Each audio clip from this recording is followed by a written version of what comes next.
നമസ്കാരം. കുടം തുറന്നപ്പോൾ മലയാള സിനിമാ മേഖലയെ സംബന്ധിച്ച് നിരവധി പരാതികളും വിവാദങ്ങളും കാലങ്ങളായി വരുന്നുണ്ടെങ്കിലും ഇന്നലെ പുറത്തുവിട്ട ഹേമ കമ്മീഷൻ റിപ്പോർട്ടിലെ വിവരങ്ങൾ സാംസ്കാരിക കേരളത്തിന് വലിയ നാണക്കേട് തന്നെ. ആശങ്കാജനകമായ പല കാര്യങ്ങളും അതിലുണ്ട്. എല്ലാ വിവരങ്ങളും പുറത്തുവിട്ടിട്ടുമില്ല.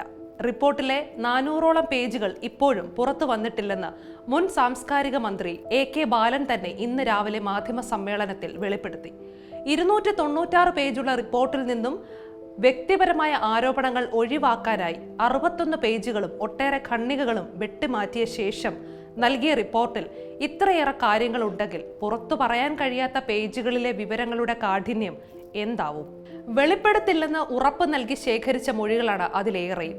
ഹേമ കമ്മീഷൻ റിപ്പോർട്ട് പുറത്തു വരാതിരിക്കാൻ പല കോണുകളിൽ നിന്നും ഒളിഞ്ഞും തെളിഞ്ഞും പല ശ്രമങ്ങളും നടന്നിരുന്നു. നിവർത്തികേടുകൊണ്ട് മാത്രമാണ് സർക്കാർ ഇപ്പോൾ അത് പുറത്തുവിടാൻ തയ്യാറായത്. ഇക്കാര്യത്തിൽ പല ഒളിച്ചുകളികളും നടന്നിട്ടുണ്ട്. ഒന്നും ഒളിച്ചു വെക്കാനില്ലെന്നും സർക്കാരിന്റെ മുന്നിൽ കമ്മീഷൻ നൽകിയ ഹ്രസ്വ റിപ്പോർട്ട് മാത്രമേ ഉള്ളൂവെന്നും റിപ്പോർട്ടിന്റെ പൂർണ്ണ രൂപം പുറത്തുവരാൻ കോടതിയാണ് ഇടപെടേണ്ടതെന്നുമാണ് മുൻ മന്ത്രി AK ബാലൻ പറയുന്നത്. മൊഴികൾ രഹസ്യമായി സൂക്ഷിക്കുമെന്ന് കമ്മീഷൻ നൽകിയ ഉറപ്പാണ് ഇപ്പോൾ പ്രശ്നമായിരിക്കുന്നത്. അതിന് ഹൈക്കോടതി അനുമതി വേണമെന്നും കമ്മീഷൻ റിപ്പോർട്ട് പ്രസിദ്ധീകരിക്കാൻ സർക്കാരിന് നിയമപരമായ ബാധ്യതയില്ലായിരുന്നുവെന്നുമൊക്കെ അന്നത്തെ സാംസ്കാരിക മന്ത്രി പറയുന്നു. വലിയ സമ്മർദ്ദങ്ങൾ അതിജീവിച്ചും ഹേമ കമ്മീഷൻ റിപ്പോർട്ടിലെ കുറെ ഭാഗങ്ങൾ വിവരാവകാശ നിയമപ്രകാരം പുറത്തു വന്നെങ്കിലും ഇതിന്റെ പേരിൽ നടപടികളൊന്നും ഉടനെ ഉണ്ടാവില്ലെന്ന് വ്യക്തമാകുന്ന തരത്തിലാണ് കാര്യങ്ങൾ മുന്നോട്ട് പോകുന്നത്. സർക്കാരിനോ പോലീസിനോ സ്വമേധയാ ഒന്നും ചെയ്യാനാവില്ലെന്നും അതിന് കോടതി ഇടപെടൽ വേണമെന്നും സർക്കാർ പ്രതിനിധി തന്നെ പറയുമ്പോൾ ഈ വിഷയത്തിൽ ഇനിയും നിയമ നടപടികളുടെ കടമ്പകൾ ഏറെയുണ്ടാകും എന്നുറപ്പാണ്.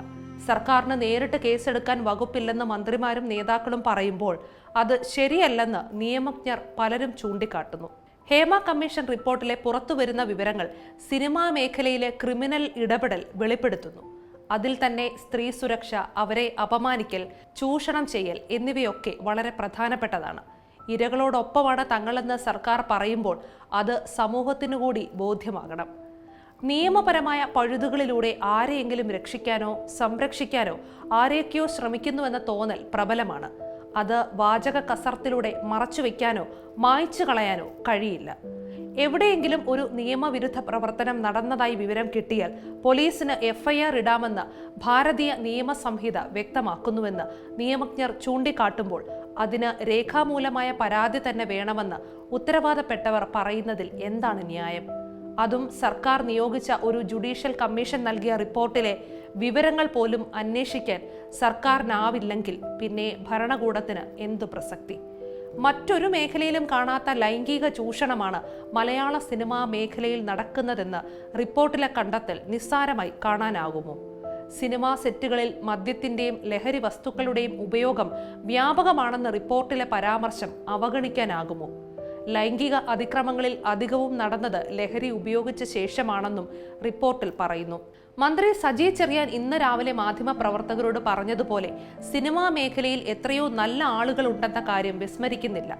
പക്ഷേ 10,000ങ്ങൾ പണിയെടുക്കുന്ന ഈ ഗ്ലാമർ മേഖലയിൽ ചൂഷണവും ഭീഷണിയും അതിക്രമവും നടക്കുന്നത് സർക്കാരിനും നിയമ സംവിധാനങ്ങൾക്കും കാണാതിരിക്കാനാകുമോ? കഴിഞ്ഞ വർഷം റിലീസ് ചെയ്ത സിനിമകളുടെ എണ്ണത്തിലുള്ള വർധനയും അത് അണിയിച്ചൊരുക്കിയവരുടെ മികവിനൊപ്പം കാണികളുടെ ചില്ലിക്കാശുകളും കണക്കിലെടുക്കണം. സിനിമാ നിർമ്മാണ മേഖലയുമായി ബന്ധപ്പെട്ട് നടക്കുന്ന പണമിടപാടുകളും മറ്റും പലപ്പോഴും വിവാദമാകാറുണ്ട്. സമൂഹത്തിൽ ഏറെ സ്വാധീനം ചെലുത്തുന്നവരാണ് സിനിമാ മേഖലയിൽ ഉള്ളവർ. അതിനാൽ തന്നെ ആ മേഖല അടക്കി വാഴുന്നവരുമുണ്ട്. പൊതുസമൂഹത്തിന്റെ ആദരവ് ഏറെ ഏറ്റുവാങ്ങുന്നവരാണവർ.